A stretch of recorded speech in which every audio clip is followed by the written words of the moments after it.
attaching the pages which contained the notes from her loose leaf notebook. There were not many of them, for she always wrote closely in small characters. But where should she hide them? Pull the lining away from the edge of her bag and slip them inside? No, for the bag would be the first place they would likely search, and she could not poke the lining back so smoothly that it would not show. If she should try to drop the tiny pages down her neck inside her blouse, the men would very likely see her. Dared she try to slip the leaves down under the linen robe that lay over her lap and put them inside her shoe? She was wearing plain little black pumps, and the pages would easily go in the soles, 3 or 4 in each. Once in, they would be well hidden, and they would not rattle and give notice of their presence. But oh, what a terrible risk if anything should happen to knock off her shoe, or if they should try to search her. Still, she must take some risk, and this was the safest risk at hand. She must try it and then write out some fake notes, giving false numbers and sizes and other phraseology. Or stay, wasn't there already something written in that book that would answer? Some specifications she had written down for the Tillman Brooks Company? Yes, she was sure. It wasn't at all for the same articles, nor the same measurements, but only an expert would know that. She leaned down quite naturally to pick up her handkerchief and deftly managed to get 5 small leaves slipped into her right shoe.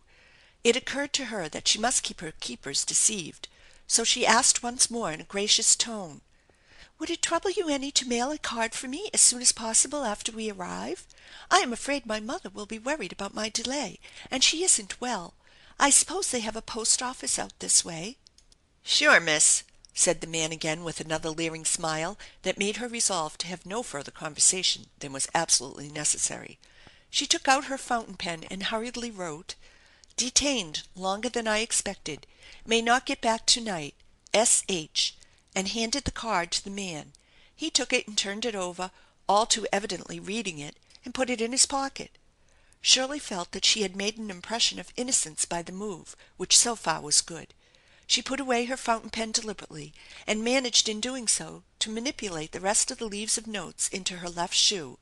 Somehow that gave her a little confidence, and she sat back and began to wonder if there was anything more she could do.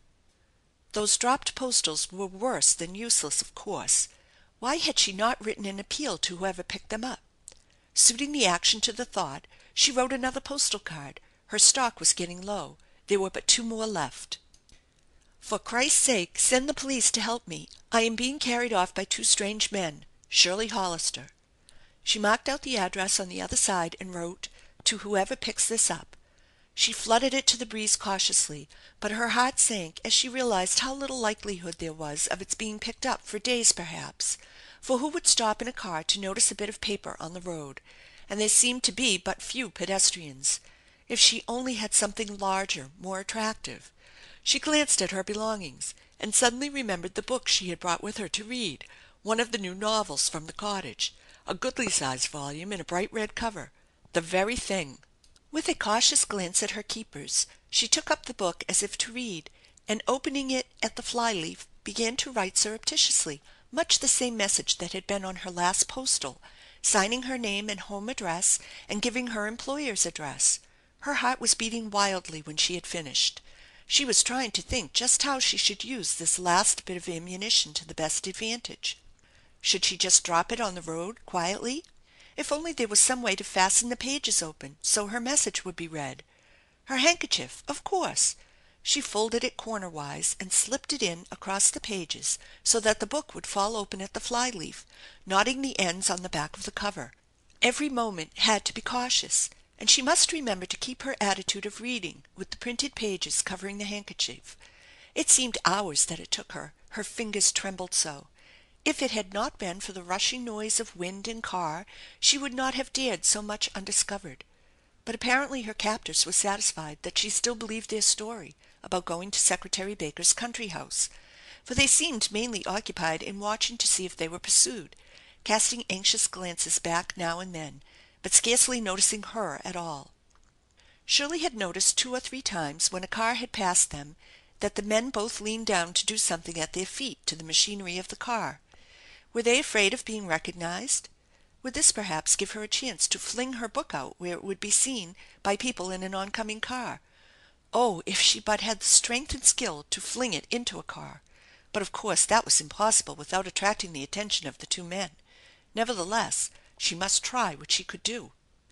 She lifted her eyes to the road ahead, and lo! a big car was bearing down upon them. She had almost despaired of meeting any more, for the road was growing more and more lonely, and they must have come many miles. As soon as the two men in the front of her sighted the car, they seemed to settle in their seats and draw their hats down a little farther over their eyes. The same trouble seemed to develop with the machinery at their feet that Shirley had noticed before, and they bobbed and ducked and seemed to be wholly engrossed with their own affairs. Shirley's heart was beating so fast that it seemed as though it would suffocate her, and her hand seemed powerless as it lay innocently holding the closed book with the knotted handkerchief turned down out of sight. But she was girding herself, nerving herself for one great last effort, and praying to be guided. The big car came on swiftly and was about to pass when Shirley half rose and hurled her book straight at it, and then sank back in her seat with a fearful terror upon her, closing her eyes for one brief second, not daring to watch the results of her act, if there were to be any results. The men in the front seat suddenly straightened up and looked around. " What's the matter? " growled the man who had got in last, in quite a different tone from any he had used before. " What are you trying to put over on us? " Shirley gasped and caught at her self control.